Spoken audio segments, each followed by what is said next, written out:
All right, so let's get into our first topic of the night. So, Jon Reiter, I hope I said his name right. His old team got cut. I think it's Cal Baptist. Swim team got cut by their athletic department. Obviously, some shout out to Mr. House letting his name get attached to this. The murder of swim teams. That's a top 10 slip up of the century. We got to get him on the show. Yeah, dude. That's like, imagine Jack the Ripper, but they don't know his name is Jack, so you volunteered to have your name attached. Like, that's crazy. Wow. But anyway, so the program got cut, and he attributes it to swimmers not posting enough, And it's kind of interesting he said this because I've been noticing, I feel like, maybe the top swimmers don't post enough, but I feel like it seems like there's this attempt at a swimfluencer economy. Like, there's people I follow or used to follow or have noticed who are like not really have anything. God, I want to say that. Say it. It's night swim. Don't have anything to be doing in swimming, right? Like, other than just trying to get their influencer gig off. Yeah. Right. Like, and I'm not trying to disparage anyone, but like, if you can't break 20 point in your 50 free yards, like, hang it up, buddy. Put the jersey in the rafters, get to your Hall of Fame days, and get your human life work on. But I've been noticing that more, and that's why with that, like, what I say about the swim influencer thing, like, that people like that definitely aren't training for an Olympic team, right? They're not fast enough to be pro swimmers, but they're here still, getting a lot of likes. I think this person has like 20,000 followers. So it's like, it seems that there's a swim influencer coming of age. So when he said that, I was kind of like, oh, that's interesting. So what do you think about this? Yeah, I'll touch on a couple points you mentioned about the swim influencer coming of age. And as you were talking about it, I was like, he's describing me. Pretty much my whole career. You're an Olympian, though. That's different. Yeah, okay. But I had no medals. And back then, if you didn't have a medal, it was like, you're never getting sponsored. You're not getting any money. You're not getting any deals, nothing. True, but you knew how to shake and move, though. Right. That shaking and moving is basically called influencing today. Yeah, think true. about it. True. So it does disappoint me that the top people don't do it as much. And I wonder if it's just like a fear. Like, I mean, look at us even doing this podcast. Like, when we put stuff out, like the backlash, you know what I mean? Like, that's not easy for a lot of people, especially with swimmers. And most of the swimmers are pretty much soft. Yeah, I was about to say they don't have that venom in them to go after the people in the comments. Yeah, exactly. And that's just a recipe for disaster. And I listened to Jon Reiter's his Instagram post where he was saying we need to post more, and he mentioned that swimming is basically a non-revenue sport, which we know, and he thinks encouraging swimmers to make more content is a way to save the sport. And we need to bring in more external, I mean, kind of like our show. Like, people are always like, I know nothing about swimming, but this is entertaining. I'm watching. So he's saying we need to bring more people like that into the fold and monetize that attention to save swimming. And I think he's reaching a little bit. I think we can save swimmers with content. I don't think it's enough to save swimming on the whole just yet. That's a good point. So, I mean, almost every episode I've been shouting from the top of my lungs that swimmers need to have personality. They need to have a character. They need to come out and be more visible. Yeah. So when I saw him talking about this, I was like, he just stole my whole gig. Like, duh. It's like, post more what? Right. It's like, duh, have I not been telling you all this for the past, 10 years? Well, even me, I remember you were like, why aren't you using your Instagram? You're like, you don't understand what it. I think it was you and Roy. Roy was on my case about it a lot. Roy Bird, shout out to Roy. He's like, you have 400 followers and you don't post. Like, what are you doing? Right. And I was like, okay, I guess you're right. Yeah. It's so, people don't realize how powerful it is. I mean, I built my whole career off of posting. And that even leads into, I was on TikTok and I saw Gretchen Walsh.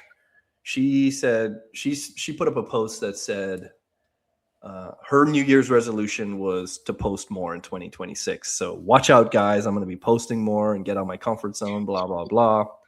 She posted that on December 29th. Oh, God. Since it's January 8th, how many times do you think she's posted since December 29th till now? 0. You are absolutely correct. She's posted 0 times. Gretchen, where's the camera?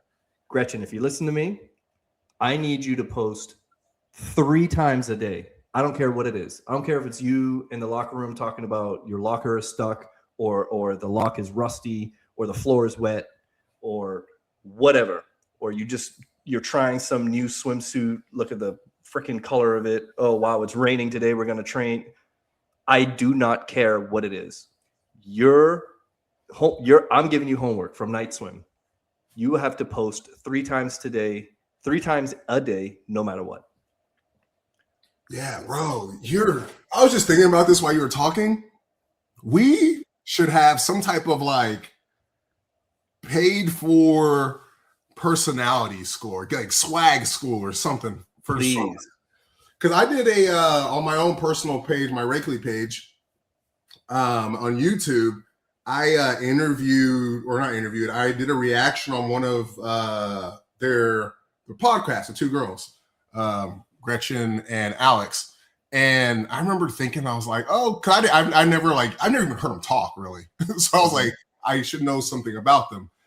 And it was like, oh, like these girls are easy to sell, Midwestern values, all-American white girls. Like, this is cash money. Easy. Right? Look at Sydney Sweeney. Like, she, ruffles some feathers, but that with that jeans ad, but like that's all-American Midwestern values, Caitlin Clark, like that's straight cash. Dude, if I were Gretchen Walsh, I would be a multimillionaire. Yeah. Posting alone. You know what? We need to start a PR agency. Gretchen, Alex, both Walshes, y'all be our first clients. I will make you all so rich and so famous overnight. More famous. More famous. But yeah, it's like, God, it's like, how are this? I mean, we know how swimmers are struggling to make this bread from these sponsorships. Every time I want to say like, how are they don't get it? I'm like, well, I was that guy. Like, I didn't get it. You're like, to my knowledge, you and Roy are the only people who get it. Y'all are the only 2 that I've met in swimming who get how to play this game. And I'm telling you, Roy Birch opened that door and I walked right through it. I followed his coattails into it. Yeah, walk through it with, what is it, Leroy Jenkins. But the thing pro swimmers need to realize, back in the day where it was like, oh, I got a gold medal, now I should get some swim company should, sponsor me and give me money just because those days are over. Nobody's coming to save you. You got to save yourself. I remember proof that those days never really existed. It maybe made the game easier. True. But like I always want to say like things like that, like you just said, but then it's like, no, I know somebody who was off the major radar who was probably more successful. Like you almost had an exotic car company ready to sponsor you. Mm-hmm. What swimmer have you heard of that with? No. I've seen a few people get Toyotas lately, but I think they're all leases. Well, in my defense, Ricky he got sponsored by BMW. But yeah, the BMW, right? Yeah. He split his suit open. But again, Ricky, right. He showed out for that one. Yeah. But bro, I remember he would like have a new BMW like every week. It was sick. Like he'd have like the SUV sports package, the 2-door 2000. You know, this is like 2010. He's got the 2011 and the beginning of the year. He's got next year's car peeling out, like crossing the railroad tracks. I was like, dang, dude, like this is so nice. Right. But how did he get it? He showed his ass accidentally. Yeah, and then hung out with Tyra Banks. Right. And then he spun off of it. Went viral. Yeah. You don't see none of these swimmers doing that. Yeah, it's true. So yeah, swimmers, DM Night Swim. We're gonna figure out this business opportunity. We're gonna call it like I don't know what we'll call it. Muddy Waters swag or something like that. But yeah, we can help y'all. Like this is we just had a conversation about selling, which is just connecting with people emotionally. And yeah, Elvis obviously is heavy in the game with doing it. He's done it himself for himself. And you know, in my business, I have to convince people that what they know has been wrong their entire life and to basically buy my product, right? Going against everything they've known. So I have to be able to sell well. So, you know, you got two of the best in the swim game. You know, DM us. I got later. I got a story. I remember something I did. I did an interview in Louisville, Kentucky. I was doing this kind of I called it the Elvis Initiative. It was basically like a nonprofit initiative where we would go to an inner city school, and I said, I'll teach the entire school how to swim, the whole school. Because those of you who don't know, usually in communities of color, swimming isn't that big of a skill that's taught. Yeah. And if a parent doesn't know how to swim, it's 80% likely that the child will not learn how to swim, which increases drowning rates. I mean, you see it why the USA Swimming has a foundation to teach kids of color how to swim. Yeah, well, childhood drowning is the number 2 cause of death in the U.S. Exactly. So, right. So we did this initiative where it was like Elvis was going to go into the inner city in Louisville and teach an entire middle school how to swim. And to promote to promote the initiative, I went on a morning talk show, and so I showed up in like a full, in the parka, and then when they invited me on stage, I got halfway there and I just threw that thing off, and I was in this brightly orange colored Speedo.